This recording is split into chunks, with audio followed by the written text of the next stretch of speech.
Pilares presenta Caracoles y otros moluscos, una producción de Puntos de Innovación, Libertad, Arte, Educación y Saberes. Pilares.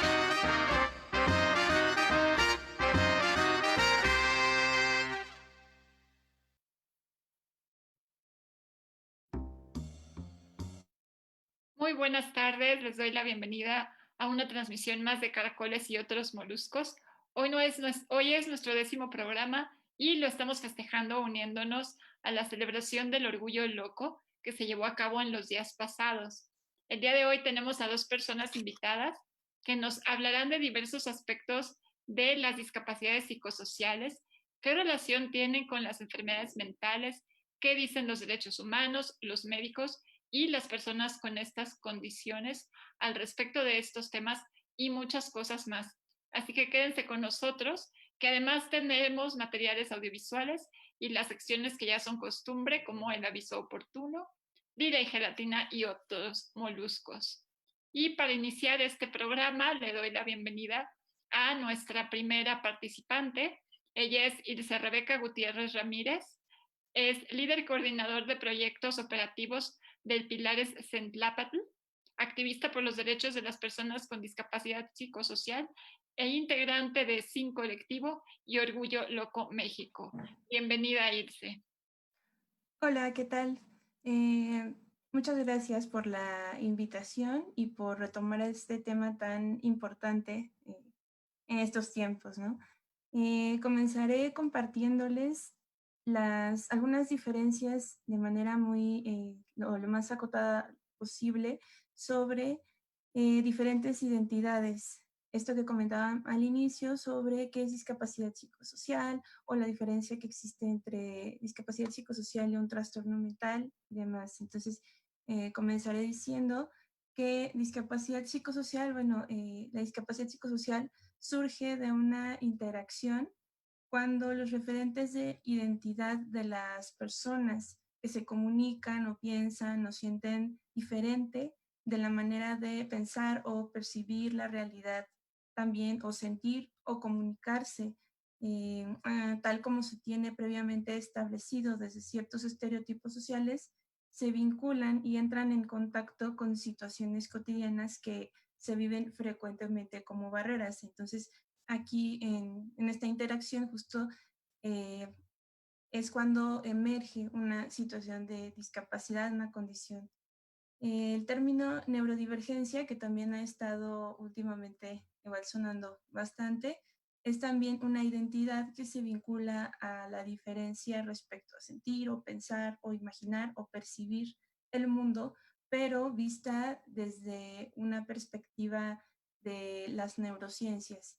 Entonces, es con base justo en esta perspectiva, sin embargo, intenta reivindicar un poquito esta parte de la diferencia, pero sin caer de nuevo como en el estigma y esto. Entonces, eso es un poquito de neurodivergencia. Respecto al trastorno mental, bueno, se basa en la posición de la clínica y cómo la clínica percibe a una condición desde el punto de vista de enfermedad. De que una persona también cómo percibe, cómo siente, si esta persona percibe o siente distinto el entorno, tiene la necesidad, según esta postura, de atención clínica y por lo tanto puede conducir a un diagnóstico de enfermedad mental para ser tratada con, por ejemplo, psicofármacos o psicoterapia o algún otro tratamiento. Esta categoría de trastorno mental emerge, insisto, desde la clínica. Entonces ha derivado o ha conducido también a algunos estereotipos o algunos prejuicios, ¿no? Con lo que también nosotros estamos intentando terminar o deconstruir y conducirnos a formas más inclusivas de entender el mundo. Y respecto al término locura, bueno, locura es una forma de percibir el mundo diferente, de entendernos y también de inferir o de sentir, de pensar, pero siempre desde la reivindicación y la politización de nuestros sentipensamientos. esta postura emerge o la hemos estado construyendo también desde el movimiento de Orgullo Loco. Y bueno, voy a comentarles un poco sobre qué es Orgullo Loco. Orgullo Loco nace a principios de los años 90 en Canadá. En México, el año pasado, desde la organización de la que formo parte, llamada Sin Colectivo, impulsó el movimiento en el país. Realizamos, por ejemplo, la Marcha del Orgullo Loco, que es ya como una tradición en los países en donde se genera este movimiento. Por ejemplo, Argentina, España o Brasil. Y en México realizamos la marcha el día 27 de julio del año pasado. Esta marcha fue presencial y pues bueno, por condiciones que ya todos y todas conocemos, este año realizamos acciones simbólicas respecto o en torno a esta celebración y conmemoración también. Me gustaría comentarles que justo elegimos este día, más bien estas fechas de verano, porque el día 27 de junio, no de julio, de junio, se conmemora la cancelación, el cierre del hospital del Manicomio General La Castañeda. En 1968 ocurre este suceso, entonces retomamos este hecho histórico y generamos las acciones en torno a este día. Entonces es por eso que lo hacemos por estas fechas. A lo largo de todo el verano del 68 se ocurre la demolición del Manicomio General de la Castañeda y pues bueno, justo en el verano generamos estas acciones. Orgullo Loco México es un movimiento social que reivindica la locura desde la experiencia y la necesidad de conducirnos siempre desde el estigma, ¿sí? De lo que implica la palabra loco y transitar hacia el respeto de la diversidad, haciendo ejercicios de cuestionamiento de las barreras estructurales como las dificultades que vivimos cotidianamente. ¿Qué podemos enfrentar, por ejemplo, para conseguir un trabajo, un empleo, solo por prejuicios? A la locura o discapacidad psicosocial se le asocia mucho con lo peligroso o que la persona, por ejemplo, será o es incapaz de llevar sus tareas a cabo y por eso pueden existir riesgos, por ejemplo, de rechazo. Sin embargo, les comparto que no es así. En términos de funcionalidad y de rendimiento, hay personas que tienen una discapacidad psicosocial y que pueden realizar con mucha eficiencia sus tareas y sus labores y llevar su vida pues de manera benéfica para ellas y ellos mismos y mismas. Entonces, son prejuicios con los que nos enfrentamos cotidianamente y desde Orgullo Loco lo que hacemos justo es reivindicar esta parte de ser, de pensar, de existir de manera distinta desde acciones diferentes, ¿no? Entonces, por ejemplo, una de las acciones que realizamos en días pasados fueron mesas virtuales, programas virtuales en donde invitamos a personas de otras partes del mundo que también generan este tipo de movimientos en sus propios países. Otra mesa fue en donde invitamos también a chicas de acá, de México, que han vivido experiencias psiquiátricas, que han tenido experiencias semejantes y pues bueno, quieren también enunciarse. De esto les hablaré posteriormente, pero bueno, en general eso es el movimiento de Orgullo Loco México. Muchas gracias por tu participación, Ilse. Muy importante todo esto que nos comentas, poder reconocer y diferenciar cada una de las condiciones para no confundirlas y bueno, también este movimiento de Orgullo Loco que no es invento mexicano, pero que sí ha generado un movimiento en muchos países y que lo siguen haciendo, como nos seguirás platicando más adelante. Y bueno, siguiendo con este tema que nos hablaba Ilse de la Castañeda, vamos a ver ahora un video que nos preparó Jorge Ángel Castañeda Márquez.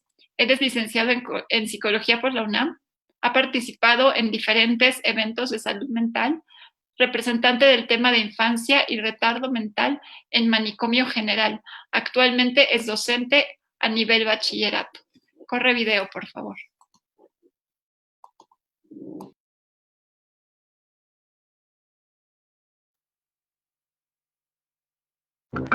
Hablar de locura hoy en pleno siglo XXI nos lleva a remontarnos al siglo XX durante sus primeras décadas, donde la idea de hacer surgir una nueva sociedad física y moralmente regenerada había sido combatida en México durante el Porfiriato, en el contexto de la reflexión acerca de la influencia de la herencia racial en la evolución de la sociedad. Su desarrollo más importante tuvo lugar después de la Revolución, principalmente debido a las expectativas de cambio suscitadas por la caída del régimen porfirista y por la urgencia de reconstruir una sociedad que había sido devastada por una guerra civil. Por esta razón, llega a México la llamada ciencia eugenesia, ciencia que surge a finales del siglo XIX. La eugenesia trae consigo una vinculación al racismo. Fácil de observar la discriminación y etiquetas sociales que surgen durante este siglo. Claro ejemplo para los anormales y locos, personas quienes sufren en carne propia la exclusión de la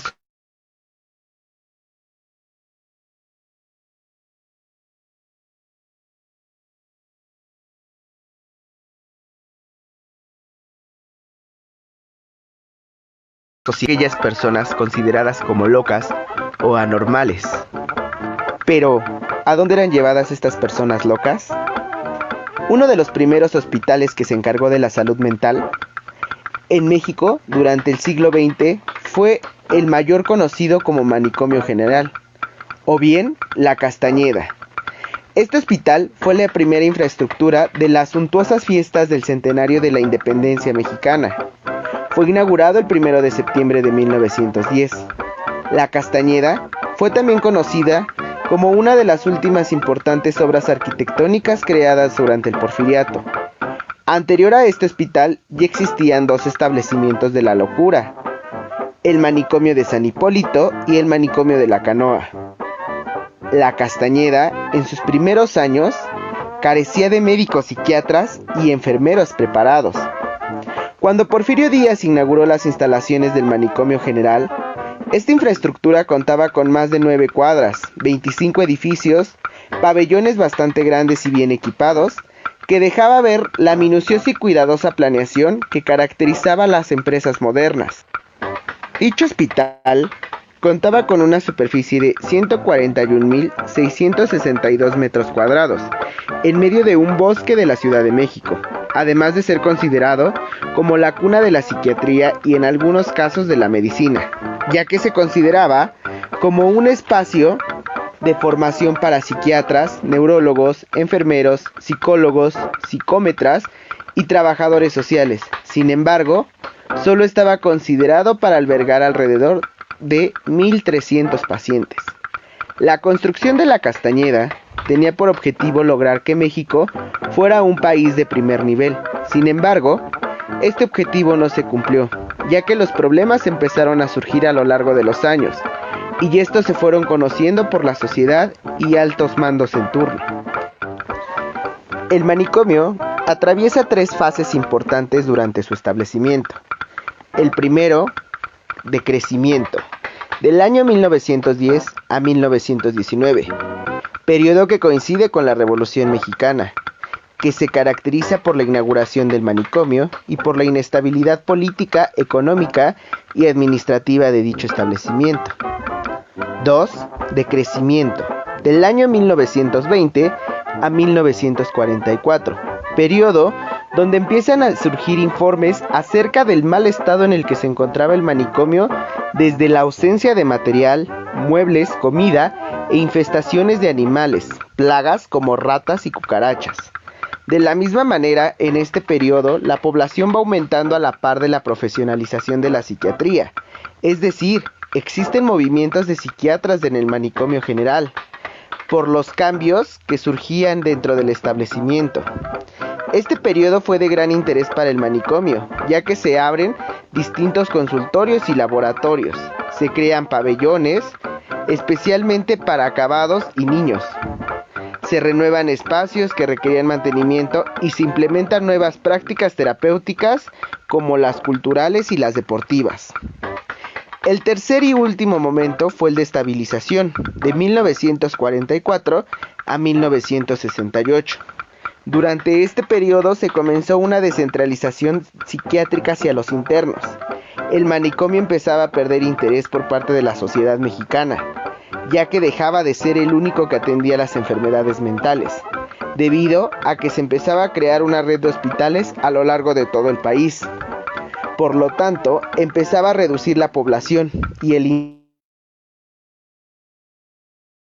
favorable.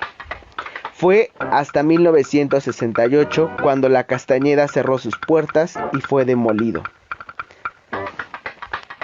Para finalizar, es importante mencionar la tristeza que regocija al saber que las personas internas en manicomio general no tenían un tratamiento suficiente. Los tratamientos con los que contaban generaban alteraciones biológicas, psicológicas, físicas y hasta causar la muerte. Algo preocupante eran los términos utilizados para describir las enfermedades mentales. Esto fue un factor para que los médicos no hicieran uso de una exploración adecuada, es decir, las bases fundamentales eran las simples características proporcionadas por las personas que llevaban a internarlos y por la influencia de las entonces ciencias, si así se les pudiera llamar. Por lo anterior, es importante mencionar que, tristemente, los mexicanos de esta década no fueron más que vistos como sujetos experimentales, especialmente los locos, que llevaran a cabo la llegada de las ciencias mencionadas, y que a su vez, ésta les causara la exclusión en carne propia. Parecería que en verdad se preocupaban por la locura. Sin embargo, solo se preocupaban por mejorar un país, el cual intento fue inútil. La mayoría de los anormales o locos fueron tratados como prisioneros dentro de la Castañeda.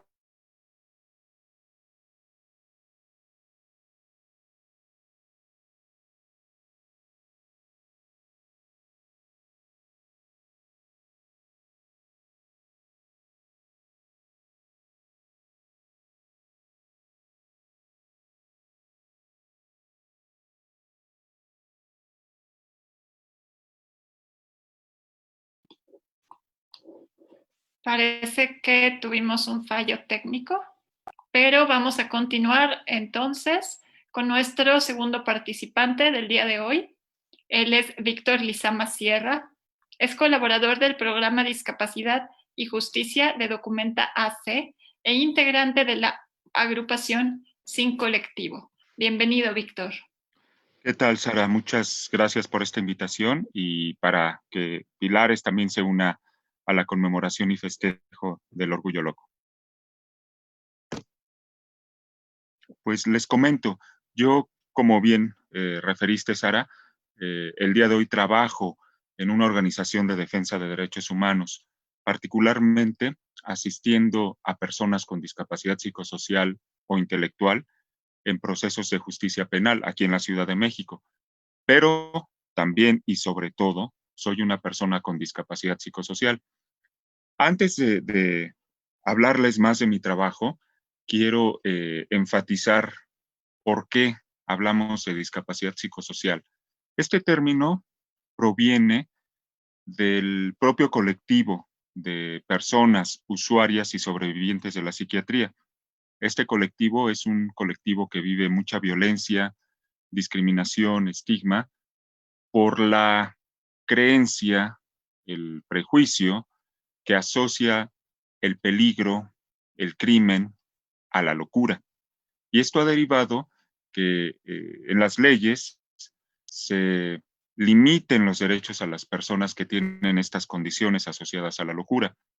Así que en los marcos normativos podemos ver que se limita la capacidad jurídica en los códigos civiles a través de la interdicción, en normativas relacionadas con salud mental para permitir internamientos, tratamientos y privación de la libertad originada por esta condición. También en el sistema penal existen figuras discriminatorias hacia personas con discapacidad psicosocial o intelectual, como la inimputabilidad y las medidas de seguridad. A veces resulta complicado entender cómo es que llegaron las personas locas, las personas usuarias y sobrevivientes de la psiquiatría al movimiento de personas con discapacidad, porque como han existido diferentes percepciones acerca de la discapacidad, sobre todo una que prevalece es la que considera que la discapacidad se tiene que ver, ¿no? Que esta, entre muchas comillas, deficiencia o limitación tiene que ser advertible eh, para que entonces reconozcamos la discapacidad. Y en el caso de la psicosocial, muchas veces no es tan evidente. Por lo tanto, cuando una persona con discapacidad psicosocial, con un diagnóstico psiquiátrico, se presenta como persona con discapacidad, la gente no termina de entender, ¿no? Y dice, no, tú no tienes discapacidad, tú tienes una enfermedad mental. Pero justamente el tema de las barreras que existen para ejercer los derechos es lo que hace a las personas usuarias y sobrevivientes de la psiquiatría decir nosotros también tenemos una condición funcional diversa, como las personas sordas, como las personas ciegas, las personas con usuarias de silla de ruedas, en fin, todo el colectivo que el día de hoy reconocemos que pertenece a la discapacidad. Y tanta es el involucramiento que personas de este movimiento al que pertenezco, el de las personas con discapacidad psicosocial, participan en la redacción de la Convención sobre los Derechos de las Personas con Discapacidad, concretamente el artículo 12 que tiene que ver con capacidad jurídica, que es el derecho que más se nos suele restringir.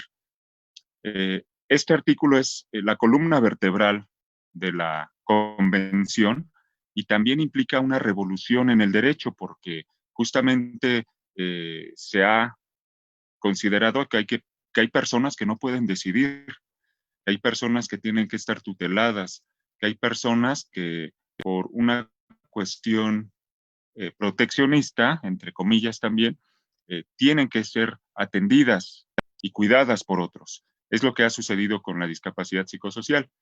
Y este tema de los derechos es que el que a final de cuentas me lleva a ser el día de hoy facilitador de justicia.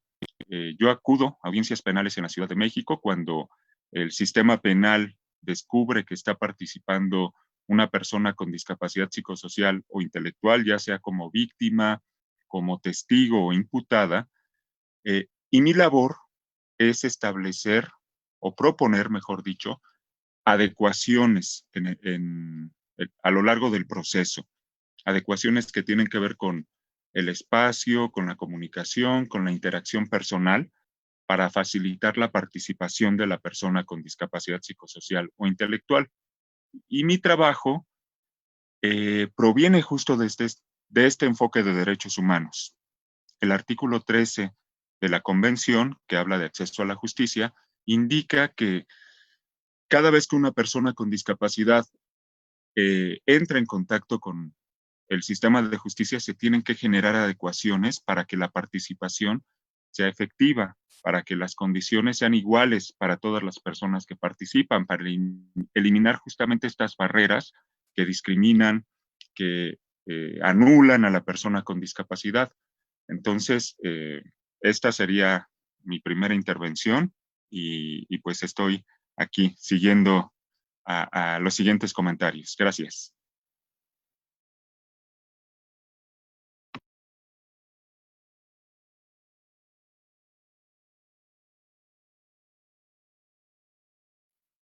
Si quieres continuar, Víctor, teníamos pensado que lo hicieras de corrido. Perfecto, con mucho gusto. Pues les diré que este programa en el cual trabajo dentro de Documenta ya tiene 3 años en la Ciudad de México. Comenzamos en 2017 y hasta antes de la contingencia habíamos cubierto un total de 1,500 audiencias en estos 3 años. El día de hoy somos un equipo multidisciplinario de 12 personas con diferentes profesiones cada una. Yo soy el único hombre dentro de ese equipo Y la idea no es solo que acompañemos a personas con discapacidad en el ámbito penal, sino en cualquier momento en el que la persona con discapacidad psicosocial o intelectual participe frente a la justicia, sea en lo civil, sea en los ministerios públicos para presentar una denuncia, para acompañarle en cuestiones de lo familiar, de lo mercantil, porque a final de cuentas las barreras están presentes en todas partes, ¿no? Sabemos muy bien que el capacitismo, que es esta forma de opresión que vivimos las personas con discapacidad, no solo está presente en el lenguaje, en las estructuras arquitectónicas, en las formas de comunicación, está en las leyes también, ¿no? En estas leyes discriminatorias y es difícil, sobre todo, encontrar dónde están estas barreras cuando se trata de discapacidades que no son tan perceptibles como las intelectuales y las psicosociales, discapacidades estigmatizadas, discapacidades muy medicalizadas eh, y además asociadas en muchos casos a lo criminal. Entonces, la labor es especialmente delicada en este sentido, porque hay que conocer a fondo a la persona sin caer en las etiquetas diagnósticas, ¿no? Y decir, pues como tú tienes esquizofrenia, el ajuste que voy a proponer es este que ya tengo en un manual, como si fuera un recetario. No se trata de eso. Los ajustes de procedimiento, que son estas adecuaciones de las que estoy hablando, se tienen que hacer caso por caso, persona por persona, varían, ¿no? Y sobre todo se tienen que realizar tomando en cuenta a la propia persona, las necesidades, las habilidades que tiene, las barreras concretas a las que se enfrenta y de esta manera, pues, facilitar tanto la comunicación como la participación dentro de el sistema de justicia. Y pues ahora sí, con esta segunda participación, cerraría. Gracias. Muchas gracias, Víctor. Qué valiosa tu experiencia, tu actividad y todo lo que nos compartes. Vamos ahora con el cómic de esta semana. Si me lo pueden compartir en pantalla, por favor.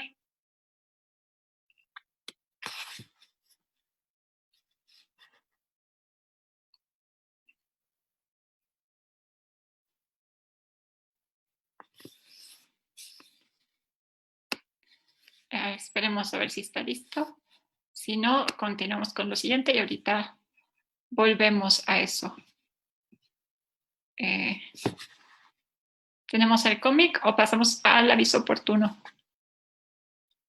Listo. Bien, el cómic se titula Situaciones que causan picazón. El episodio de esta semana se titula Locura, entre comillas. Es elaborado por Violeta Jiménez Parejas y Sara Villanueva Struck, de la Subdirección de Inclusión Educativa de la Diversidad Sexual y Funcional, y es del Pilares Magdalena de las Salinas. En la imagen vemos a una mujer con cara de desagrado que tiene un cuadro de texto y dice: todas esas personas a las que no les funciona bien la mente, los que se drogan y los niños a los que sus maestros consideran que necesitan atención psiquiátrica, deberían de ir al manicomio hasta que un médico determine que pueden volver a la vida en sociedad. Esto es por la seguridad de todos. No nos vayan a hacer algo. Abajo vemos a una figura de una persona que tiene como aros alrededor de su cabeza. Vemos la imagen de la hoja de marihuana y unos hongos. Vemos a un niño que tiene unos lentes con cejas grandes y ojos que giran, como los lentes tienen una imagen que gira. Y después vemos a la persona, se ve como la parte de arriba de la cabeza de una persona con el cerebro destapado, y hay una mano de un médico que está insertando una pieza de rompecabezas. Y hasta la derecha tenemos a otra persona con las manos en la cabeza y expresión con la boca abierta de sorpresa que dice, ¿qué? La siguiente, por favor. ¿Sabías que menos de la mitad de los 139 países que disponen de políticas y planes de salud mental afirman que estos se ajustan a las convenciones de derechos humanos? En México se presentó en noviembre de 2019 una iniciativa con la cual se busca el decreto de la Ley General de la Salud Mental. Sin embargo, la propuesta atenta contra el ejercicio libre de los derechos humanos y conduce al trato con violencia y estigmas hacia la población con discapacidad psicosocial, personas usuarias de psicoactivos y menores en edad escolar, quienes están expuestos a tratamiento e internamientos psiquiátricos sin su consentimiento, así como la invalidación de su opinión y capacidad jurídica. No es la primera vez que se propone este tipo de leyes. Sin embargo, en los siguientes artículos de la Convención de los Derechos de las Personas con Discapacidad, se puede entender por qué una iniciativa así no debe proceder. Son el artículo 12, que garantiza el igual reconocimiento como persona ante la ley, el artículo 13, que garantiza el acceso a la justicia, y el artículo 14, que garantiza la libertad y seguridad de la persona. En la última imagen vemos a varias personas conviviendo de distintas maneras, unos niños con un balón, unas personas leyendo libros y platicando con otra que tiene un librero detrás, otros que están una mujer y un hombre acompañando a otro que levanta las manos, y finalmente alguien que está fumando. Y arriba dice, la ley respalda la libertad, autonomía y ejercicio de los derechos humanos de todas las personas. Ese es todo el cómic y vamos ahora con el aviso oportuno de esta semana. Corre video, por favor.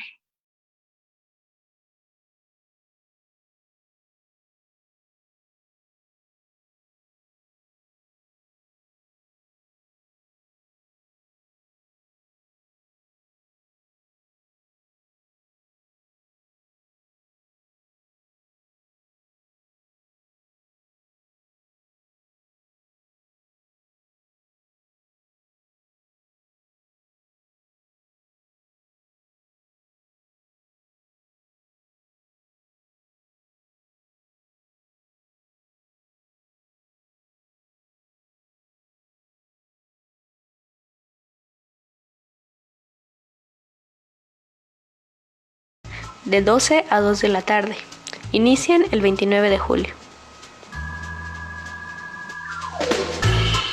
Promotores culturales comunitarios, en colaboración con Pilares Cooperemos Pueblo, te invitan a Caja de Cuentos. Crea, imagina y cuenta. ¿Te gustaría aprender a contar tus propios cuentos de una manera muy divertida? Actividad para niñas y niños de 7 a 11 años.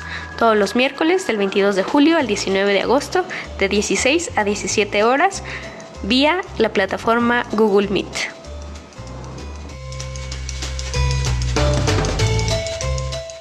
Pilares Habilidades Digitales Pro Hogar te invita a Curiosciencia en Casa.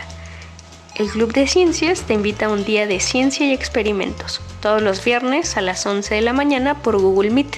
Inician el viernes 31 de julio.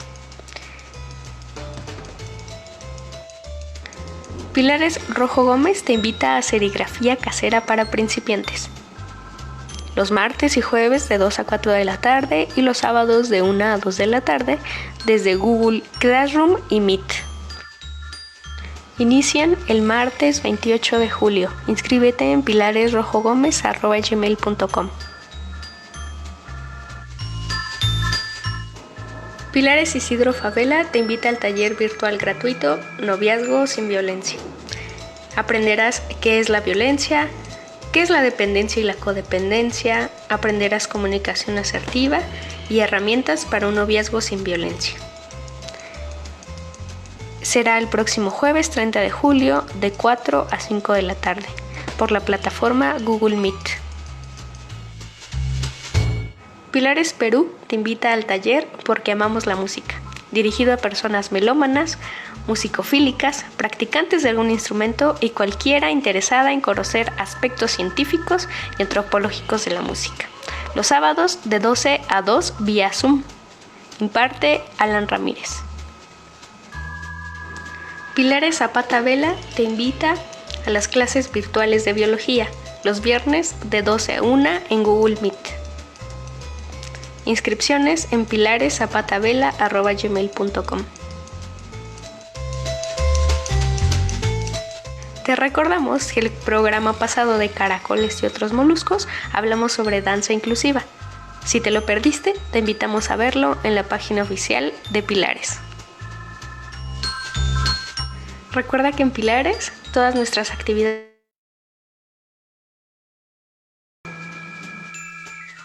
estamos en semáforo naranja. No bajes la guardia, usa cubrebocas, protégete y protege a los demás. Hasta aquí el aviso oportuno. Hasta la próxima.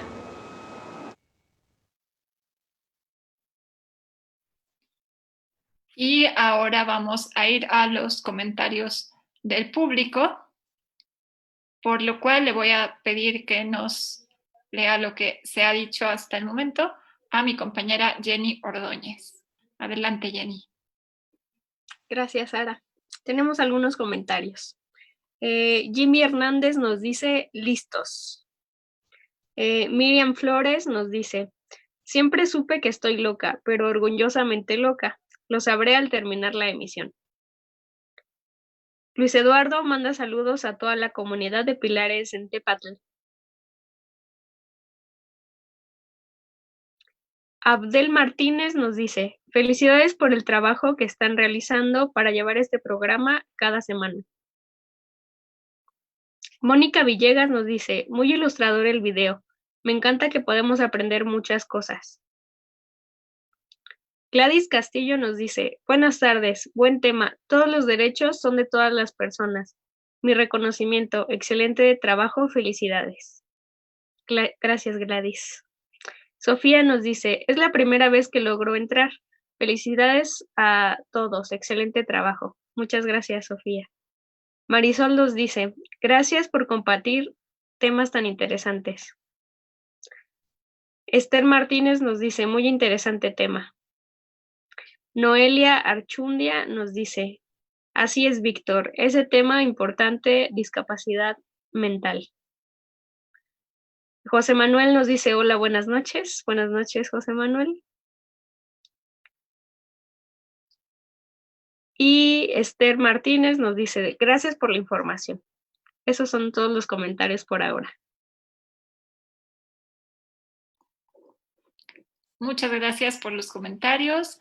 Síganos escribiendo por ahí cualquier duda, cualquier cosa que nos quieran compartir.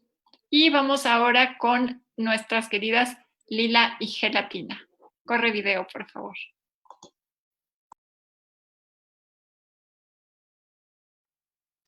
Pilares, caracoles y otros moluscos.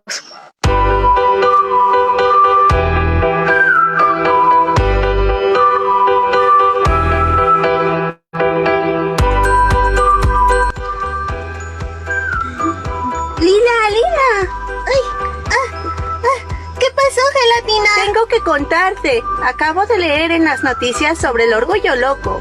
No sabía que las personas con discapacidad psicosocial son víctimas de violencia dentro de los psiquiátricos.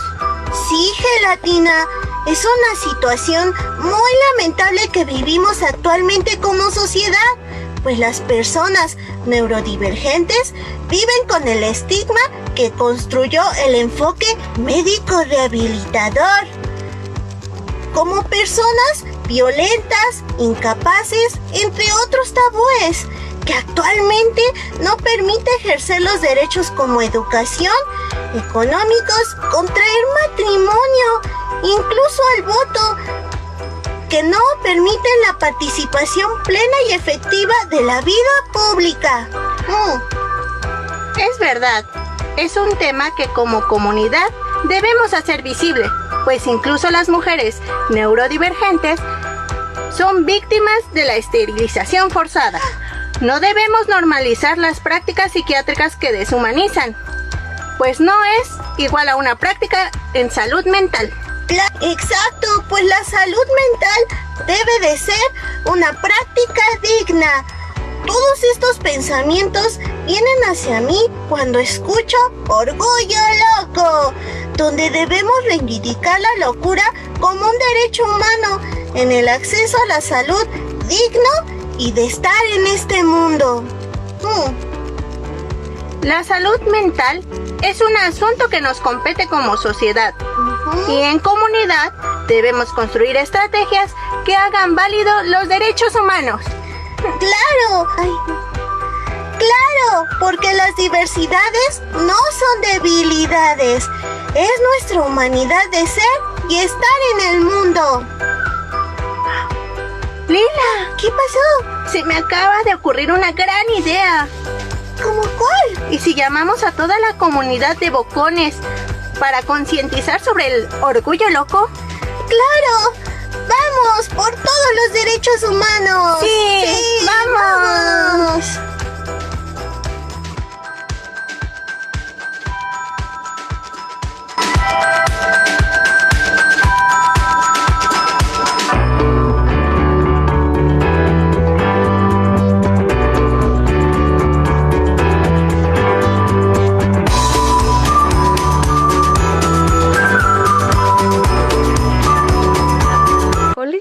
Y otros moluscos.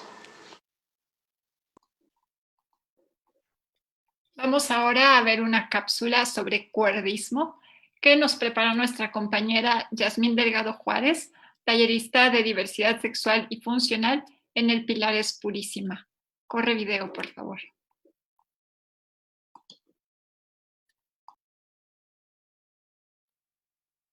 Cuerdismo. Para un orden social se establecen categorías políticas como el género, la raza o la discapacidad para clasificar y definir el papel que cada sujeto tendrá en la sociedad. A lo largo de la historia de la humanidad se han definido los estándares del cuerpo ideal, no solo desde cómo debe lucir, sino también las capacidades o habilidades que debe tener para poder ser parte de la sociedad y ser considerado como normal. El cuerpo, por lo tanto, es el lugar en donde las opresiones toman forma y las normas se imponen. Estas normas nos dicen cómo se debe ser y cómo se debe estar en el mundo, y las generamos y aceptamos y reproducimos todos en sociedad. Así, se impone la ficción del cuerpo válido y normal. El concepto de integridad corporal obligatoria alude al deber de tener y desear un cuerpo completo, con todos sus órganos y sentidos, sano física y mentalmente, con un coeficiente intelectual promedio, comunicación verbal fluida y coherente. El capacitismo es el sistema de opresión que impone esta integridad corporal obligatoria, con prácticas discriminatorias para quienes no se apegan a este ideal regulatorio, asociado con la productividad y los requisitos para ser considerado eficiente y rentable para la economía. En lo relacionado a la mente, surge el término cuerdismo, para enfatizar la opresión con base en estereotipos y prejuicios sobre el estado de salud mental de una persona. El término cuerdismo viene de cordura y es una forma de denuncia entre las personas y colectivos que se identifican como locos, sobrevivientes de la psiquiatría y el movimiento crítico de salud mental.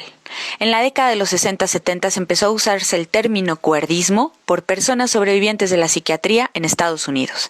Este colectivo comenzó a reconocer un patrón en cómo habían estado siendo tratados y que existían un conjunto de estereotipos y prejuicios sobre ellos, considerados como incompetentes, incapaces, con una necesidad constante de dirección y ayuda, imprevisibles, violentos, peligrosos e irracionales. Se comprendió que no solo la ciudadanía en general expresaba ideas cuerdistas, sino que también los propios expacientes como forma de opresión internalizada. Estas ideas cuerdistas no solo afectan a las personas con un diagnóstico psiquiátrico, porque implican que existe un solo ideal de salud mental, que opera en binomio, cuerdo o loco.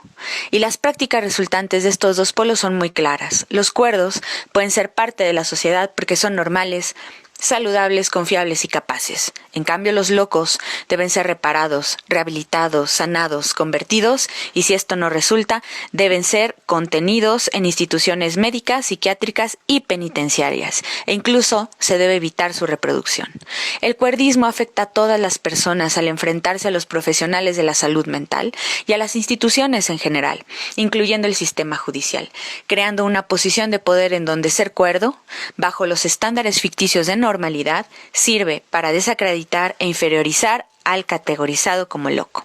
En el ámbito académico, el concepto empieza a ser tratado cada vez más en publicaciones sobre el tema y en los ámbitos donde se trabaja con el enfoque social de la salud mental, entre personas que se identifican como locos y activistas implicados en la lucha contra el cuerdismo, evidenciando las múltiples formas cruzadas de opresión, las desigualdades sociales complejas y las relaciones de poder desigual.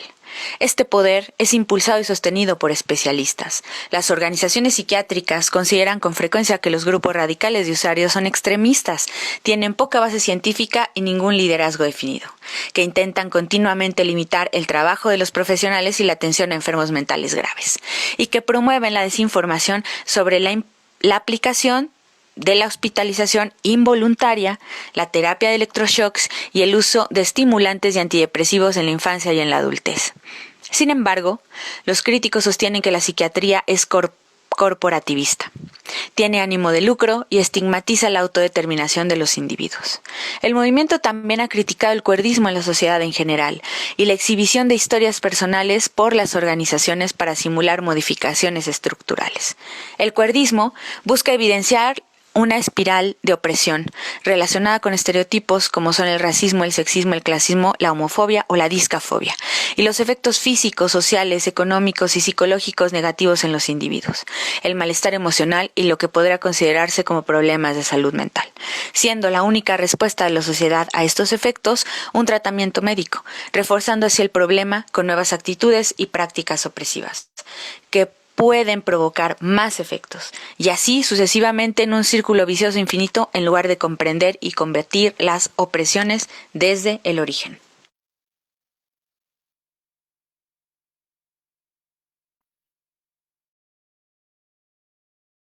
Y bueno, ahora vamos a dar paso a la segunda intervención de Ilse Gutiérrez, que va a ahondar un poco más en estos temas. Bienvenida de nuevo, Ilse. Hola, ¿qué tal? Bueno, ahora les voy a platicar un poquito sobre la posición de la persona experta por experiencia. Pues bueno, desde la clínica, especialmente desde la psiquiatría, se limita o anula la experiencia de las personas con discapacidad psicosocial y se asume que si se tiene una discapacidad psicosocial, no se puede pensar y por lo tanto el criterio que emerge de una persona con discapacidad psicosocial se pone en duda, solamente porque no está alineado a lo que desde la élite psiquiátrica se debe o se impone. Se desestiman las experiencias de las personas locas y también sus vidas, y es por eso que desde Orgullo Loco México y Sin Colectivo nos asumimos como personas expertas por experiencia en salud mental, para reivindicar justamente nuestras vivencias y alzar la voz, alzar nuestras experiencias de vida y expresarlas, ¿no? Entonces, también a partir de estas acciones, pues justo se toman espacios, se generan otras acciones. Por ejemplo, el año pasado realizamos el primer foro mexicano de personas expertas por experiencia en salud mental, en colaboración también con la Secretaría de Cultura, la Comisión Nacional de Derechos Humanos y otras asociaciones aliadas, pero por convocatoria de las mismas personas con discapacidad psicosocial y no al revés como comúnmente ocurre.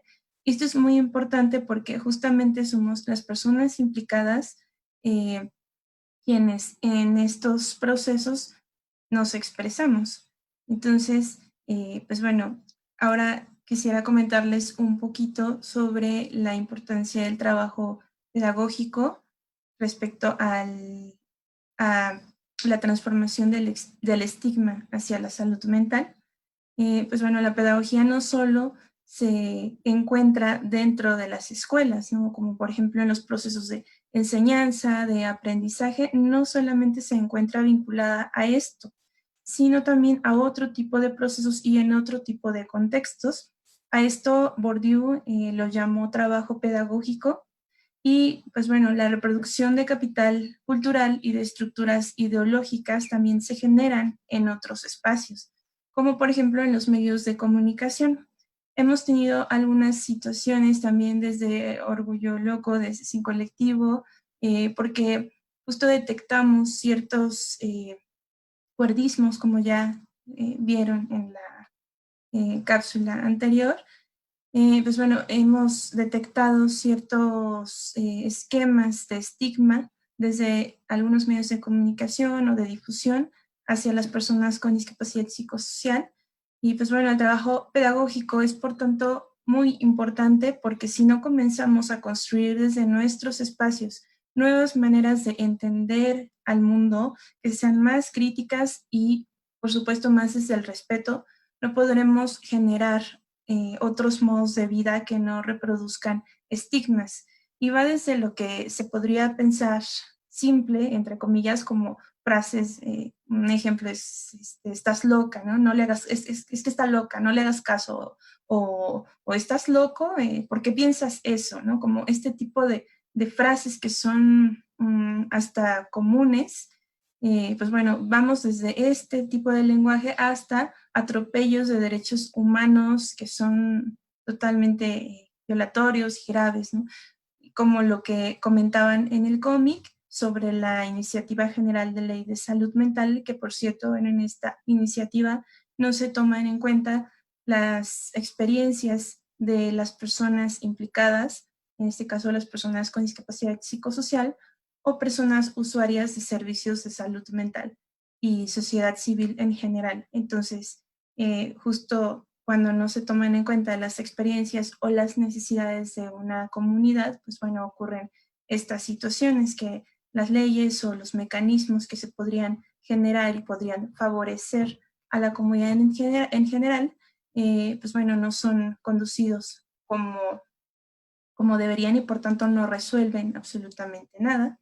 Y para terminar, les invito a todas y a todos a cuestionar esquemas, a cuestionar discursos desde la reivindicación de los derechos humanos, pero desde una perspectiva abierta a la diversidad y por el derecho a la locura y la eliminación del cuerdismo y todas sus formas. Muchas gracias. Muchas gracias, Ilse. Fue un buen complemento a tu participación. Y vamos ahora a nuestra sección Otros Moluscos, en la que vemos buenas prácticas en los pilares. El día de hoy tenemos a Pilares San Pablo Chimalpa con la LCP Karina Padillero Galindo. Corre video, por favor.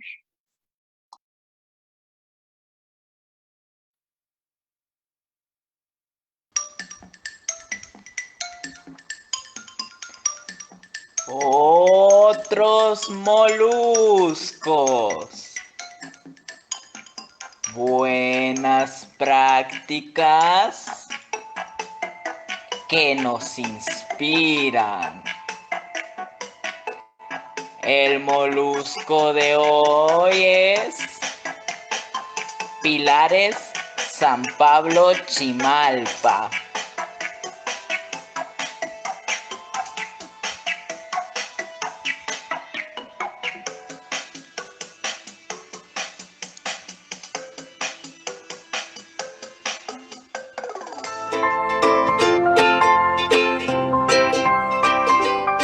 Entre las montañas de la Sierra del Monte de las Cruces, a las orillas de la Ciudad de México, se encuentra la comunidad de San Pablo Chimalpa, que es uno de los 4 pueblos originarios de la alcaldía Coajimalpa de Morelos. Nuestra comunidad tiene como centro comercial, organizativo y conmemorativo una explanada ubicada a un costado de la iglesia del patrono San Pablo, y entre las fachadas de los comercios ubicados en este lugar, desde febrero de 2019 se encuentra la del Pilares San Pablo Chimalpa. Aunque en un principio fue mirado con bastante desconfianza, actualmente el Pilares se ha convertido en un lugar significativo para la colonia. En el ámbito educativo, algunos de nuestros principales retos han sido cómo acercar la ciencia a personas cuyos contextos pueden hacer que la perciban como algo lejano o ajeno. ¿Cómo fomentamos un pensamiento crítico entre nosotros como figuras educativas y entre las personas asistentes al Pilares? ¿Cómo convertimos a la ciencia en una herramienta capaz de ayudarnos a mejorar la comprensión de lo que nos rodea, al mismo tiempo que nos permita plantear soluciones concretas a nuestras problemáticas comunitarias específicas? Si ustedes también se preguntan eso, déjenme decirles que después de 1 año y medio de actividades, aún no tenemos una respuesta concreta, pero sí algunas propuestas. Los Pilares, entre muchas cosas, son un espacio de escucha donde todos tenemos la libertad de aportar y hacer valer nuestras voces. Por ello, una forma de acercarnos a la ciencia es comunicándola de una manera sencilla, atractiva y aterrizada a nuestras realidades y necesidades, tanto personales como colectivas. En Chimalpa, estos esfuerzos se han manifestado en eventos de divulgación científica, como la plática Planeta Tierra, mi hogar, que abordó el cuidado del medio ambiente en el contexto del cambio climático actual, o el foro Hablemos sobre las vacunas, que intentó concientizar a las personas sobre la importancia de estas para la salud individual y común. U otros como un foro sobre cáncer, unas pláticas sobre el COVID o un evento de robótica. Estas y otras actividades han dado como resultado que algunas y algunos estudiantes de prepa en línea y bachillerato a distancia se motiven para más adelante realizar estudios universitarios, particularmente en áreas científicas. Que tanto niñas, niños, adultos y adultos mayores redescubran esa curiosidad innata por todo lo que les rodea. Que las y los jóvenes de la comunidad revaloricen los saberes ancestrales del ecosistema de Chimalpa transmitidos por los adultos y adultos mayores. Que se desarrolle un pensamiento crítico entre la comunidad al cuestionarnos rumores o ideas preconcebidas, tal como sucedió con el Foro Vacunas, donde varias madres de familia participaron. Y que se retomen o se propongan prácticas comunitarias enfocadas en el cuidado y aprovechamiento del ecosistema, tales como una parcela comunitaria que se comenzó a trabajar antes de la cuarentena. Aunque aún hay mucho por hacer, por aprender y por construir con nuestra comunidad, hemos logrado visibilizar a la ciencia en nuestra cotidianidad. Desde los confines de la Ciudad de México, en lo que hace mucho tiempo fue Tierra de Venados, se despide Karina Pelillero Galindo, coordinadora de Pilares San Pablo Chimalpa. No sin antes agradecerles su atención y mandar un saludo y abrazo a la distancia a la comunidad y al equipo de Pilares San Pablo Chimalpa.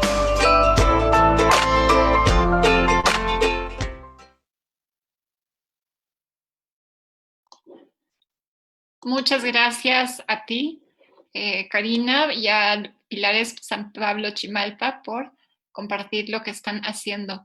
Es momento ahora de nuestra sección de lengua de señas mexicana, por lo que cedo la palabra y la conducción de esta sección a las compañeras Nadia, Damaris y Jennifer.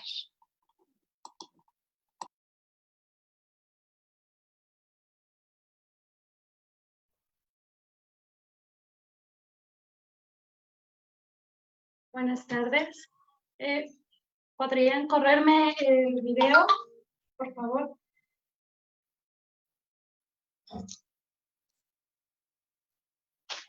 Estas son las señas del día. Psicología. Una P girando en nuestra frente. Neurociencia. Tocamos nuestro cerebro y hacemos un movimiento con los dedos entrelazados. Manicomio, usamos seña de hospital, seña de psicología y seña de doctor. Discapacidad psicosocial, en mano dominante D, C, y posteriormente usamos psicología. Para psiquiatra, usamos médico, medicina y psicología. Loco, letra L, en nuestra oreja y hacia atrás, y orgullo con la mano extendida de arriba hacia abajo, a la altura de nuestros hombros.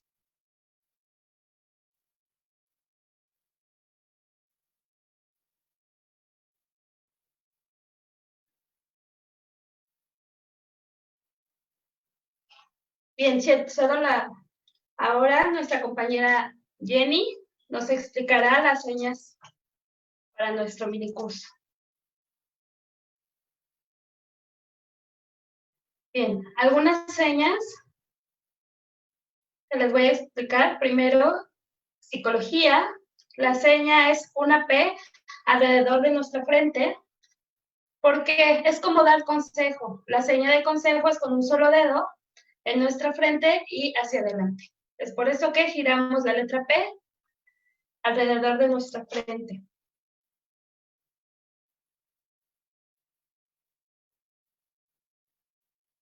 Neurociencia.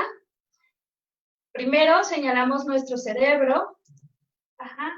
Entrelazamos nuestros dedos, perdón.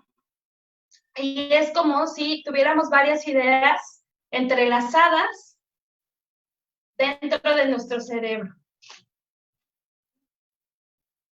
Y finalmente agregamos la palabra ciencia igual a la altura de nuestra frente. La tercera seña.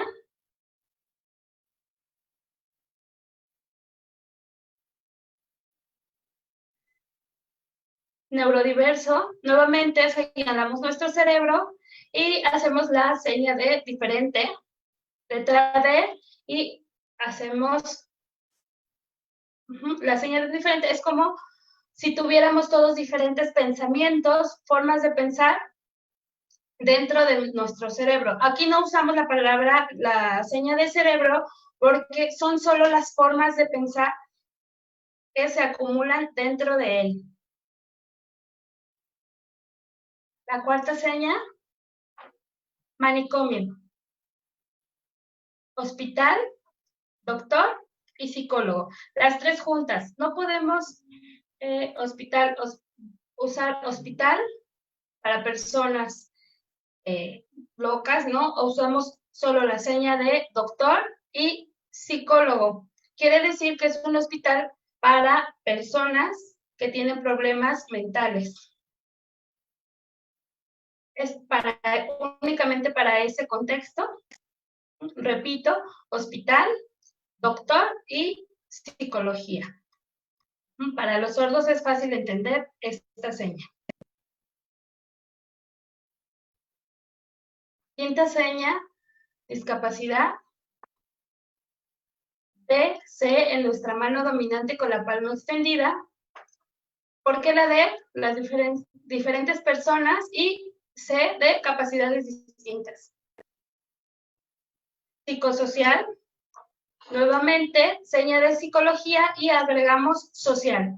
Esta seña se está transformando por la que está haciendo Jenny, que es con la mano extendida y una persona alrededor de varias personas.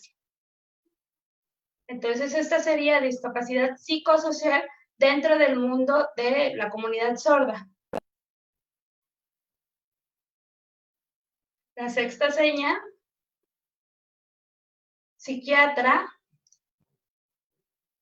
Usamos médico, psicología y medicamento, porque un psiquiatra es aquel que puede medicar a una persona para calmarlo, bajar su ansiedad o cualquier problema que esté presente. Un psicólogo no lo puede hacer, pero un psiquiatra sí puede recetar medicamento. Entonces es por eso que agregamos la seña de medicamento.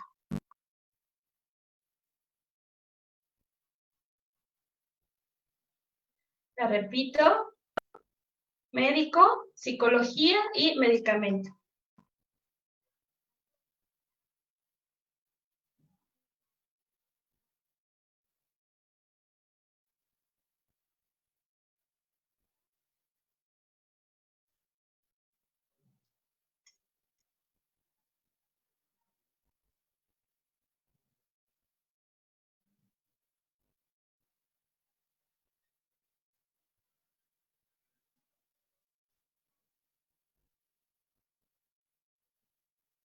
La seña número 7 es loco, una L y hacia atrás. ¿Por qué? Si son personas que presentan algún problema, sin embargo no lo vamos a llamar como estamos acostumbrados, alrededor de la oreja, sino únicamente una L de adelante hacia atrás. Seña número 8, orgullo.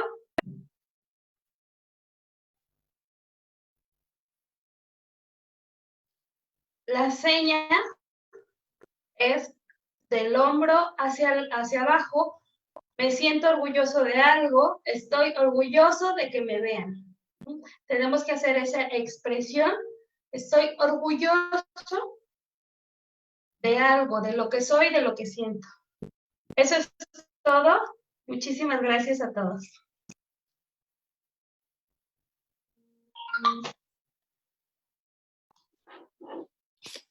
Muchas gracias, Jennifer, Nadia, por su participación en esta sección y por tan valiosa información que nos dan cada semana para ampliar nuestro vocabulario en lengua de señas.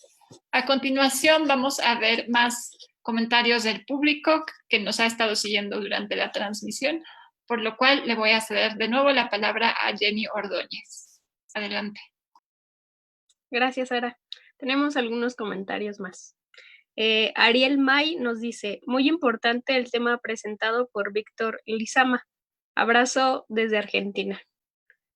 Saludos hasta Argentina, Ariel. Tania Báez nos dice, siempre tan interesante, compañeros. Saludos a Tania. Sofi o Reina nos dice, excelente tema, felicidades al programa. Muchas gracias por seguirnos. Sil Salcido nos dice, como que me va quedando claro, porque como yo lo veo, ¿para qué estigmatizarse? Por ejemplo, es necesario que me presente, soy Silene y soy muy directa al preguntar, es porque tengo dislexia.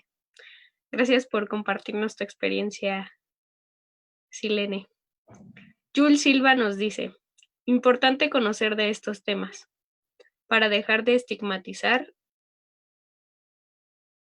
Y lo más importante, que las personas que nos interesamos en estos temas tengamos más herramientas y conocimientos para poder trabajar en sensibilizar a las personas que tienen interés por el tema o hablar sin conocer de ello. Saludos, Jules. Esther Martínez nos dice, pilares es igual a conocimiento, crecimiento, fortalecimiento y más. Elvira Ordóñez nos dice, felicidades a todo el equipo por tan interesante programa. Es un tema de suma importancia y más en este momento de pandemia. Jorge Martínez nos dice, qué buen video el de Pilares San Pablo Chimalpa. Muy interesante. Yasmín Delgado nos pone unos emojis de un corazón, un caracol y un pulpo. Marisol nos dice, muchas gracias, Jenny, por explicar las señas. También gracias a Nadia y Damaris por su interpretación. Estoy emocionada. Y Cari Ángel nos dice, ojalá pudieran dejar el video de las señas en la página. Felicidades a todos. Muchas gracias y este video se quedará en la página para que puedan repasar las señas que aprendimos hoy. Estos son todos los comentarios, Sara. Vuelvo contigo. Muchas gracias, Jenny. Muchas gracias a todas las personas que nos siguieron en vivo y por sus comentarios. Y también gracias a quienes vean esto después. Y pues este es el final del programa. Gracias de nuevo a nuestros participantes, Ilse Rebeca Gutiérrez Ramírez y Víctor Lizama Sierra. Agradecemos también por los materiales que nos ayudaron a crear a Jorge Ángel Castañeda Márquez, Yasmín Delgado Juárez, Marta Yolanda y Ana Patricia Castillo Mejía, Violeta Jiménez Parejas y Jennifer Hernández Celestino, además de nuestras intérpretes Nadia Erros Martínez y Damaris Apodaca Jiménez, y a todo el equipo de comunicación de Pilares que hacen posible esta transmisión semana a semana. Muchas gracias y nos vemos a la próxima.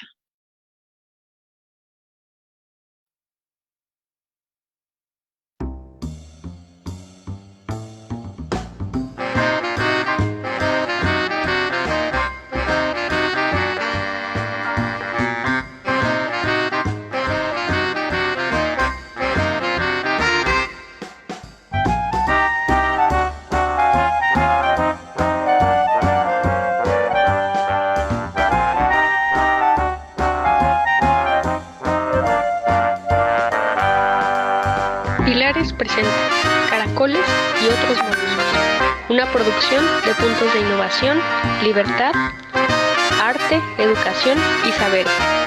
Pilares.